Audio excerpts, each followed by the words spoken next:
હવે જોઈએ સમાચાર વિગતવાર।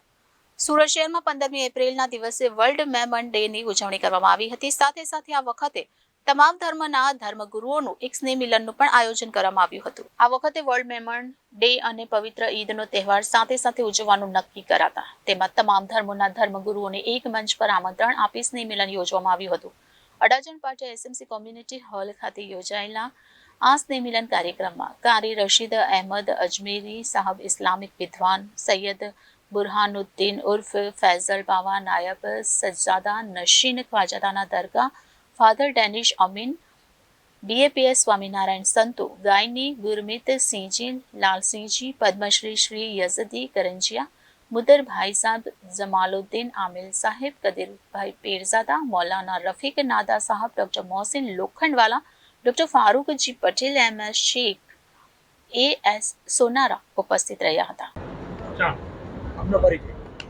હું Asif Shafibhai Bismilla, president all Surat Memon association.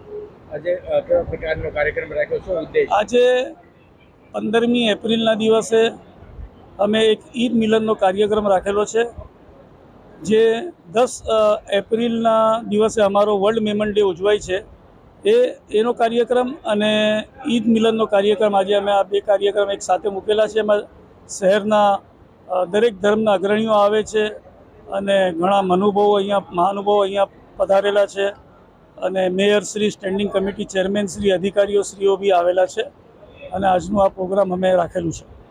જે અનેક ધર્મના એકતાની ભાવ છે, કઈ રીતે આખું actually 10 April world Memon day નિમિત્તે અમારા લોકો પૂરા વિશ્વમાં 35 લાખ મેમણો અને ભારતમાં 15 લાખ મેમણો અને સુરતના 60 લાખ મેમણો એમ બધા મળીને આ 10મી એપ્રિલે વર્લ્ડ મેમન ડે ઉજવે છે અને તે દિવસે અમે લોકો ફળ ફૂલનું હોસ્પિટલમાં વિતરણ કરીએ છીએ, અનાથાલયમાં જઈએ છીએ, ઓલ્ડ એજ હોમમાં જઈએ છીએ।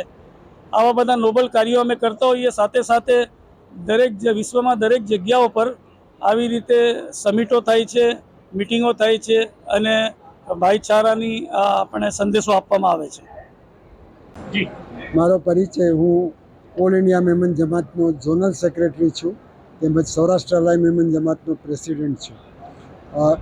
10 મે વર્લ્ડ મેમન ડેના દિવસે અમે બધા મેમણ મળી અને સારા કાર્યો કરીએ છીએ, જેવા કે હોસ્પિટલોમાં ફ્રૂટ પહોંચાડવાનું, પેશન્ટને બ્લડ ભેગું કરવાનું, એ વિવિધ સારા કાર્યો કરીએ છીએ। પણ આ વખતે 10 એપ્રિલે ઈદ આવતી હોવાથી અમે લોકોએ ઈદ મિલનનો પ્રોગ્રામ રાખ્યો છે। આજે સર્વધર્મ પ્રાર્થના જેવું છે, દરેક ધર્મના લોકો નેજા હેઠળ ભેગા થશે અને બધાને હળીશું મળીશું અને સંપનો એક બહુ મોટો સંદેશો અમે અહીંથી વહેતો કરીશું। એ માટે અમે આજે ભેગા થયા છે। લગભગ દરેક જાતિના પાદરીઓ અને મહારાજો અને બધા જ અહીં ભેગા થયા છીએ અને એ સારો સમાજમાં સંદેશો જાય એ માટે અમે આજે આ કાર્યક્રમ ગોઠવ્યો છે। ઈદ હમણાં જ 11 તારીખે ગઈ એટલે અમે આ ઈદ મિલનનો કાર્યક્રમ પણ વધારાનો રાખ્યો। તમામ સમાજના ધર્મગુરુ આવ્યા છે? આ તમામના ધર્મગુરુ આવ્યા છે, પોલિટિશિયનો આવ્યા છે, ફર્સ્ટ સિટીઝન ઓફ સિટી મેયરશ્રી આવ્યા છે, સ્ટેન્ડિંગ કમિટીના ચેરમેન આવ્યા છે, એક્સ મેયર આવ્યા છે અને અહીં જેટલા દરગાહો છે એમના મુજાવરો આવેલા છે બધા જ, અને મૌલવી સાહેબ દેવબંધથી આવેલા છે બધા।